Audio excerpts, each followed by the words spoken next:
नमस्कार दोस्तों, स्वागत है आप सभी का पाई क्लासेस यूट्यूब चैनल पे। दोस्तों आज का हमारा video social science subjective question का पहला वीडियो है। इस वीडियो में दोस्तों सोशल साइंस में राजनीतिक शास्त्र, इतिहास, भूगोल और आपदा प्रबंधन या सभी से एक एक प्रश्न लिया गया है जो 2 नंबर में मैट्रिक परीक्षा में पूछे जाने वाले प्रश्न हैं। तो आप इस बार मैट्रिक परीक्षा की तैयारी कर रहे हैं तो आपके लिए यह वीडियो काफ़ी महत्वपूर्ण है। दोस्तों अभी आप लोग के पास बहुत समय है। अभी से यदि 5-5 प्रश्न सब्जेक्टिव प्रश्न याद करते चलते हैं तो आने वाले समय में जिसमें आपका एग्ज़ाम होगा उस समय आप 90% सब्जेक्टिव क्वेश्चन जो है वो याद कर लीजिएगा। तो अभी से लग जाइए ऑब्जेक्टिव और सब्जेक्टिव दोनों की तैयारी में, क्योंकि एग्ज़ाम डेट जारी कर दिया गया है। ठीक है, तो चलिए देखते हैं आज का पहला। देखिए पहला प्रश्न है कह कि हिंद चीन में फ्रांसीसियों द्वारा उपनिवेश स्थापना के किन्हीं 3 उद्देश्यों का उल्लेख करें। दोस्तों यह क्वेश्चन मैट्रिक परीक्षा में 2 नंबर में पूछे जाने वाले प्रश्न है। तो याद रखिएगा, क्वेश्चन को समझिएगा। कह रहा है कि हिंद चीन में फ्रांसीसियों द्वारा, ठीक है, उपनिवेश स्थापना के 3 उल्लेख को आपको लिखना है, 3 उद्देश्य का उल्लेख लिखना है। तो उत्तर में लिखिएगा दोस्तों कि हिंद चीन में फ्रांसीसियों द्वारा उपनिवेश स्थापना के 3 उद्देश्य इस प्रकार है। ठीक है, पहला उत्तर लिखने के बाद लिखना है कि हिंद चीन में फ्रांसीसियों द्वारा उपनिवेश स्थापना के 3 उद्देश्य इस प्रकार है। अब नंबरिंग शो करके वह तीनों उद्देश्य लिख देना है। ठीक है, तो पहला में लिखेंगे, पहला नंबरिंग में लिखना है कि डच एवं ब्रिटिश कंपनियों की व्यापारिक प्रतिस्पर्धा को कम करना, पहला उद्देश्य है। ठीक है, क्या है? डच एवं ब्रिटिश कंपनियों की व्यापारिक प्रतिस्पर्धा को कम करना। और दूसरा है औद्योगिकरण हेतु कच्चे माल प्राप्त करना, यह दूसरा उद्देश्य हो गया। ठीक है, और तीसरा उद्देश्य है विस्तृत बाजार में अपने द्वारा उत्पादित, यानी कि अपने द्वारा जो भी सामान बनाया गया है उसको बेचना, यह तीसरा उद्देश्य हो गया। ठीक है, बस यही 3 उद्देश्य आपसे पूछा है, पूछेगा भी एग्जाम में, और यही 3 उद्देश्य आपको लिखना है, आपका 2 नंबर मिल जाएगा। ठीक है, तो आप इससे स्क्रीनशॉट ले सकते हैं या अपने कॉपी में लिख लीजिएगा। इसका पीडीएफ हम आपको दे देंगे दोस्तों। व्हाट्सएप ग्रुप का लिंक आपका वीडियो के डिस्क्रिप्शन में दिया गया है, आप जाके उस ग्रुप में ज्वाइन हो जाइए। उस ग्रुप में आपको पीडीएफ प्रोवाइड किया जाएगा, या फिर आप टेलीग्राम ज्वाइन कर लीजिए। टेलीग्राम पे आपका पीडीएफ मिल जाता है, जो भी हम वीडियो बनाते हैं ना उसका पीडीएफ आपका टेलीग्राम पे फ्री में मिलेगा। तो आप लोग टेलीग्राम ज्वाइन कर लीजिएगा, उसका लिंक भी हम इस वीडियो के डिस्क्रिप्शन में दे देंगे। ठीक है, चलिए अगला क्वेश्चन देखिएगा। दूसरा क्वेश्चन कि आतंकवाद लोकतंत्र की चुनौती है कैसे? यह प्रश्न पूछा गया है मैट्रिक परीक्षा में। आतंकवाद लोकतंत्र की चुनौती है कैसे? तो उत्तर में लिखिएगा कि आतंकवाद के कारण शांति भंग हो जाती है। देखिए यह जो प्रश्न है दोस्तों, ये 2 नंबर में भी पूछा जाता है और लॉन्ग भी पूछा जाता है। ठीक है, तो लॉन्ग वाला भी हम आपको बताएंगे। फिलहाल जो भी शॉर्ट क्वेश्चन है ना वो सभी को देख लेते हैं, वो सभी को याद कर लेंगे। उसके बाद फिर सब जो दीर्घ उत्तरीय होगा उसे भी हम याद करवा देंगे। ठीक है, तो लिखिएगा दूसरा क्वेश्चन का उत्तर में कि आतंकवाद के कारण शांति भंग हो जाती है, विकास दर रुक जाती है, देश में अराजकता की स्थिति उत्पन्न हो जाती है, अतः आतंकवाद लोकतंत्र के लिए चुनौती है।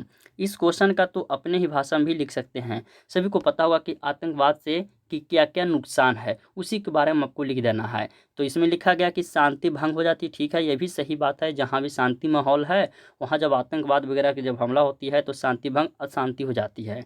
उसके बाद वहाँ विकास दर रुक जाता है, जहाँ आतंकवाद के द्वारा हमला किया जाता है हमेशा वहाँ की विकास दर जो है वो रुक जाती है। जैसे कश्मीर की बात किया जाए, जितना नेट वगैरह हम लोग इधर फास्ट चलता है ना उतना कश्मीर वगैरह में नहीं चलता है। ठीक है, वहाँ की विकास दर जो है रुका हुआ रहता है। उसके बाद एक देश के अराजकता की स्थिति उत्पन्न हो जाती है, अतः आतंकवाद लोकतंत्र के लिए चुनौती है। तो क्वेश्चन में देख लेना है कि 2 नंबर में पूछा गया है, तो बस इतना ही हमको लिखना है। और दीर्घ उत्तरीय में यदि पूछेगा तो उस पर भी हम वीडियो बनाएंगे आपको, तो बताएंगे कि यह प्रश्न दीर्घ उत्तरीय में पूछा गया प्रश्न है। ठीक है, तो आप इसे स्क्रीनशॉट ले लीजिए। चलिए तीसरा क्वेश्चन देखिए। तीसरा क्वेश्चन कह रहा है कि बिहार के किस भाग में सिंचाई की आवश्यकता है और क्यों? आपको बताना है कि बिहार के किस भाग में, उत्तरी दक्षिणी, किस भाग में जो है कि सिंचाई की आवश्यकता है और क्यों है, इसी के बारे में आपको लिखना है। ठीक है, तो चलिए इसका उत्तर में देखते हैं। लिखेंगे क्या? उत्तर में लिखिएगा कि बिहार की कृषि मानसून पर निर्भर है। यह सभी को पता है दोस्तों कि बिहार की कृषि मानसून पर निर्भर है। जैसे भी धान वगैरह की खेती है, ठीक है, तो भी मानसून पर ही निर्भर है। वर्षा होगी तो धान होगी, नहीं तो नहीं होगी। क्योंकि देखिए हम लोग जो हैं वो दक्षिणी बिहार की तरफ पड़ते हैं, तो इधर क्या है ना कि बहुत सा ऐसा जगह है जहाँ की धरती के अंदर पानी है ही नहीं है। तो किस बने धान वगैरह की खेती के लिए पानी की आवश्यकता ज़्यादा मात्रा में पड़ती है, गेहूँ की अपेक्षा वगैरह सबसे।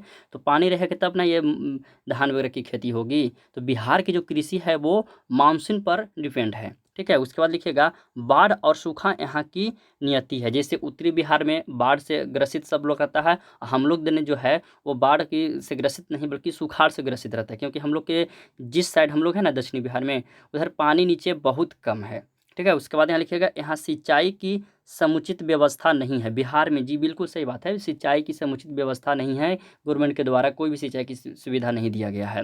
यहाँ सकल भूमि की मात्रा 46% पर ही सिंचाई होती है बिहार में। दोस्तों जितना भी मैंने सिंचाई होती है ना वो 46% पर ही, 46% जो भूमि है वो सिंचाई होती है, ठीक है। शेष भाग सिंचाई से वंचित रह जाता है, अतः बिहार में सभी भागों में सिंचाई की आवश्यकता है। जो भाग सिंचाई से वंचित रह जाता है यानी कि जिस भाग में सिंचाई नहीं होता है उस भाग को भी सिंचाई करना है, ठीक है। उसके बाद है कि यहाँ 4 फसलें भादोई यानी कि भादो, अगहन, रबी एवं गरम लगाई जाती है। मुख्य रूप से 4 फसल, ठीक है। वो भादो में, वो अगहन, रबी एवं गर्मा फसल लगाई जाती है, ठीक है। यहाँ की अधिकतर नदियाँ विनाशकारी बाढ़ के लिए प्रसिद्ध है। जैसे उत्तरी बिहार की जैसे एग्जाम्पल दिए हैं कोसी नदी, जो कि नाम देखिए ऑब्जेक्टिव क्वेश्चन में यहाँ से पूछेगा कि बिहार के किस नदी को शोक नदी कहा जाता है, तो कोसी नदी को कहा जाता है। तो ये क्वेश्चन जो है ना मैट्रिक परीक्षा में पूछा गया जो बताए हैं, ठीक है। उसके बाद लिखिएगा अतः यहाँ नहरों में जाल बिछाकर बाढ़ पर काबू किया जाता है। जो नहरों वगैरह में अधिक पानी जब आता है ना तो उसमें जाल बिछाकर बाढ़ पे पानी काबू किया जा सकता है, एवं साथ साथ सिंचाई की भी व्यवस्था की जा सकती है नहरों के द्वारा, ठीक है। उसके बाद लिखिएगा कि बिहार की बढ़ती जनसंख्या के लिए अनोत्पादन हेतु सिंचाई की आवश्यकता है। यहाँ पर लिखा गया अनोत्पादन, ठीक है। अनोत्पादन हेतु सिंचाई की आवश्यकता है। तो देखिए जैसे जैसे जनसंख्या बढ़ेगा वैसे वैसे सब कुछ का खपत होगा, तो उसी तरह से सिंचाई की भी व्यवस्था, क्योंकि देखिए जनसंख्या बढ़ रहा है तो क्या है कि जो भी जितने भी अनाज वगैरह उपजाया जा रहा है उसकी भी वृद्धि होगी। तो उसकी वृद्धि, जब अनाज की वृद्धि हो रही है उपजाने में तो उसकी सिंचाई की भी तो आवश्यकता पड़ेगी। इसीलिए जैसे जैसे जनसंख्या बढ़ती जा रही है वैसे वैसे सिंचाई की भी आवश्यकता बढ़ेगी। तो इसका ही आप लोग पीडीएफ डाउनलोड कर लीजिएगा, और डाउनलोड करने के बाद इस क्वेश्चन को अपने कॉपी में लिखकर याद कर लीजिएगा, ठीक है। इसके पहले जो भी 2 क्वेश्चन बताए ना उससे ये थोड़ा लॉन्ग है, तो आप इसे याद कर लीजिएगा। ये सब क्वेश्चन दोस्तों मैट्रिक परीक्षा में पूछा गया प्रश्न है, तो आप इसे याद कर लीजिएगा। चलिए अगला क्वेश्चन अब देख लेते हैं। क्वेश्चन नंबर 4 देखिए, क्वेश्चन नंबर 4 में क्या करें कि राष्ट्रीय आय की गणना में होने वाली कठिनाइयों का वर्णन करें। राष्ट्रीय आय की गणना में जो कठिनाई हो रही है उसके बारे में आपको कर बताएं। तो उत्तर में लिखिएगा कि राष्ट्रीय आय की गणना में आंकड़ों के एकत्रीकरण में कठिनाई होती है। राष्ट्रीय आय की गणना में किसमें, तो आंकड़ों के एकत्रीकरण में कठिनाई होती है, तथा मूल्यमापन की कठिनाई एवं दोहरी गणना भी संभव है। जो कह रहा है कि मूल मापन की कठिनाई जो है उसकी दोहरी गणना भी संभव है। तो मुख्य रूप से क्या लिखना है कि राष्ट्रीय आय की गणना में आंकड़ों की एकत्रीकरण में कठिनाई होती है। उसके बाद तथा मूल्य मापन की कठिनाइयाँ एवं दोहरी गणना भी संभव है। यह 4 नंबर प्रश्न का उत्तर हो गया। अब इसके बाद जो 5 नंबर प्रश्न है यह आपदा से लिया गया प्रश्न है और यह पूछा गया प्रश्न है। तो चलिए देखते हैं 5 नंबर प्रश्न क्या कह रहा है। 5 नंबर में करा कि भूस्खलन के मुख्यतः कितने रूप होते हैं। भूस्खलन के मुख्यतः कितने रूप होते हैं, क्वेश्चन काफ़ी महत्वपूर्ण है। तो उत्तर में लिखिएगा कि भूस्खलन के मुख्यतः 4 रूप होते हैं। तो यहाँ पर हम आपको बताएं कि पहले भूस्खलन किसे कहते हैं उसके बारे में थोड़ा जान लीजिए। तो भूस्खलन का अर्थ है जमीन का धंसना, उच्च से दरार पड़ना जमीन पे, ठीक है, उसमें गड्ढा हो जाना। यदि भूस्खलन प्राय जो है वो पहाड़ियों क्षेत्र में हुआ करता है। भूस्खलन जो है दोस्तों वो पहाड़ियों क्षेत्रों में ज़्यादा करके होता है, ठीक है। इसका मतलब क्या होता है कि ज़मीन का धंस जाना, ज़मीन में दरार पड़ जाना, गड्ढे जहाँ तहाँ गड्ढा पड़ जाना, यही भूस्खलन का अर्थ होता है, ठीक है। और भूस्खलन ज़्यादातर किस क्षेत्र में होता है, तो पहाड़ियों के क्षेत्र में हुआ करता है।